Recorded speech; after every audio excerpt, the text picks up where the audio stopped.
මම අදත් ඔයාලට ලස්සන කතාවක් අරගෙන ආවා. ඔන්න එකමත් එක කැලෑවක දර කපන්නෙකුයි එයාගේ හාමිනේ ජීවත් වුණා. අගහිඟකම් ගොඩාක් තිබුණත් මේ දෙන්න හරිම සතුටින් තමයි ජීවත් වුණේ. ඉතින් මේ දර කපන්නට දර කපලා දියුණු වෙන්න ලොකු ආසාවක් තිබුණා. මේ දර කපන්න ජීවත් වෙන කැලෑව ආසන්නයේම රතු පාට ගස් හැදෙන රතු කැලේ කියලා භයානක කැලෑවක් තිබුණා.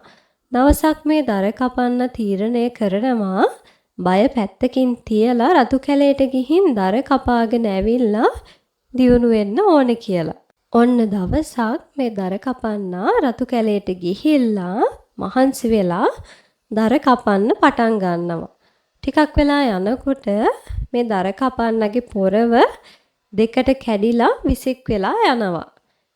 දැන් ඉතින් මෙයාට කර කියා ගන්න දෙයක් නැහැනේ මේ කැලෑවේ යාගේ කවුරුත්ම නැහැනේ.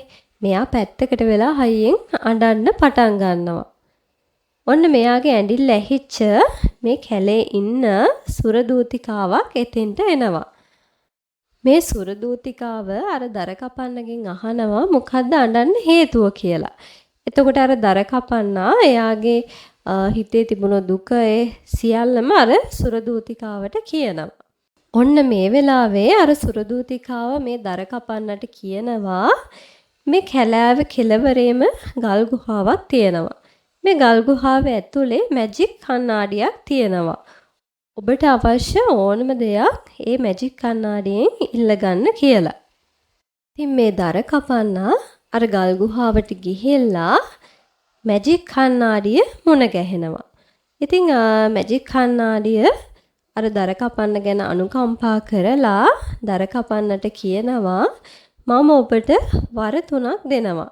කැමති දෙයක් ඉල්ලන්න කියලා. ඉතින් මේ දර කපන්නා පළවෙනි වරේ විදිහට එයාගේ නැති වුණ පොරවත් දෙවෙනි වරේ වෙනුවට රත්තරන් කාසි මල්ලකුත් අර මැජික් කණ්ණාඩියෙන් ඉල්ලනවා. ඉතින් මේ මැජික් කණ්ණාඩිය අර නැති වුණ පොරවයි රත්තරන් කාසි මල්ලකුයි අර දර කපන්නට ලබා දෙනවා. ඉතින් මේ දර කපන්න තුන්වෙනි වරේ විදිහට අර මැජික් කණ්ණාඩියෙන් ඉල්ලන්නේ තමන්ගේ ගෙදර ආහාර පාන වලින් පුරවලා දෙන්න කියලා. එතකොටම මේ මැජික් කණ්ණාඩිය දර කපන්නට කියනවා ඔබ ගෙදර ගිහින් බලන්න. ඔබ පුදුමයටපත් වෙයි කියලා. ඉතින් කොහොම හරි සතුටටපත් වුණු මේ දර කපන්නා ගෙදර ගිහිල්ලා එයාගේ බිරිඳට මේ වුණ හැමදේම කියනවා. ඉතින් මේ වෙලාවේ ගම හාමිනේට නම් පොඩි තණ්හාවක් ඇති වෙනවා. ඉතින් මේ ගම හාමිනේ අර දර කපන්නට කියනවා ගිහිල්ලා මැජික් කණ්ණාඩිය අරගෙන එන්න කියලා. ඉතින් මේ දර කපන්නා ආයෙත් කැලෑවට ගිහිල්ලා අර කණ්ණාඩිය මුණ ගැහෙනවා. ඒ වෙලාවේ කණ්ණාඩිය දැනගන්නවා මේ දර කපන්න ආපු හේතුව. ඉතින් මේ කණ්ණාඩිය අර දර කපන්නට කියනවා අධික තණ්හාව නිසා ඔබට මේ සියල්ලම නැති වෙන්නයි යන්නේ කියලා.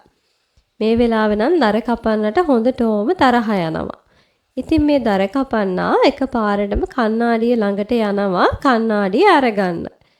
එතකොටම මේ කණ්ණාඩිය නැති වෙලා ගිහිල්ලා අර සුරදූතිකාව මතුවෙනවා. මේ වෙලාවේදී අර සුරදූතිකාව මේ දර කපන්නට පැහැදිලි කරලා දෙනවා අධික තණ්හාව නිසා ඔබට ලැබුණු සියල්ලම දැනටමත් නැති වෙලයි තියෙන්නේ. ඉතින් ආපහු ගමට ගිහිල්ලා කලින් විදිහටම ජීවත් වෙන්න කියලා අර සුරදූතිකාව මේ දර කපන්නට කියනවා.